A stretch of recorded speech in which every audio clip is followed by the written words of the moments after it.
My vacation in Ormoc City had come to an end, and this being my first time in the Philippines, I went home with lots of impressions of a country that was very different from mine.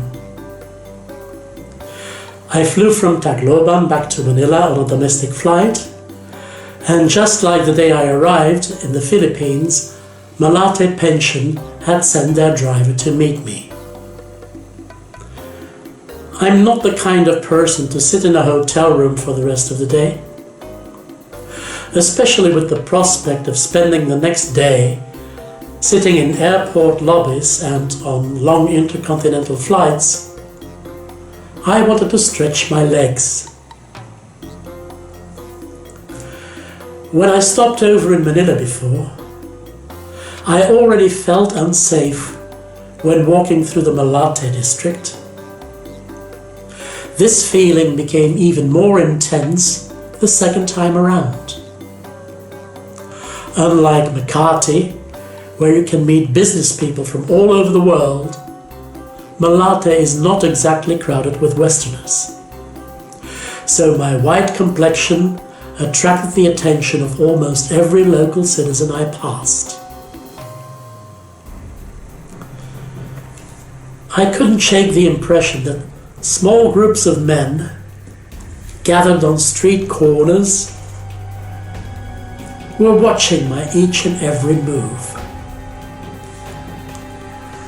Was I being paranoid? Or was there a genuine threat coming from these people?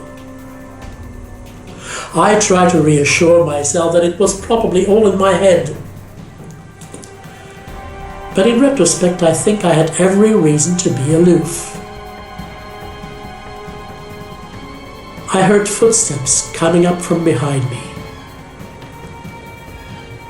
They accelerated.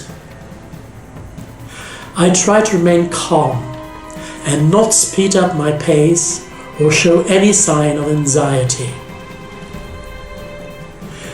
When the footsteps had caught up with me, a Filipino was walking next to me and started a conversation. Was I an American? No, I was a Belgian. Belgium! He was going to Brussels in 2 weeks' time. I looked him over.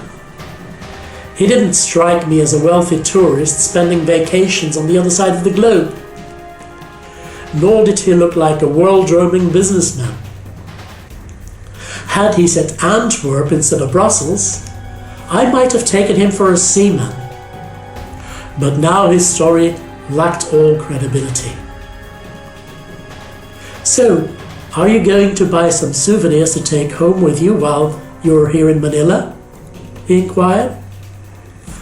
That's when my guardian angel whispered in my ear, "This guy wants to know if you're carrying a lot of money."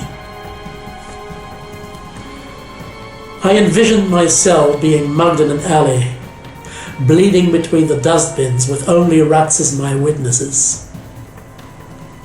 I did some quick thinking and then truthfully said, "No, I'm afraid not. I left my remaining money with my fiancé, so I can't buy souvenirs." I had clearly used the buzzword for his retreat. Seconds later, I was rid of him. Nice move, I complimented myself. I took the shortest way back to my hotel and praised myself lucky that I was still in one piece. I hope you enjoyed watching this episode of Home Base Belgium. Don't forget to hit the subscribe button. My name is Paul. See you again next time.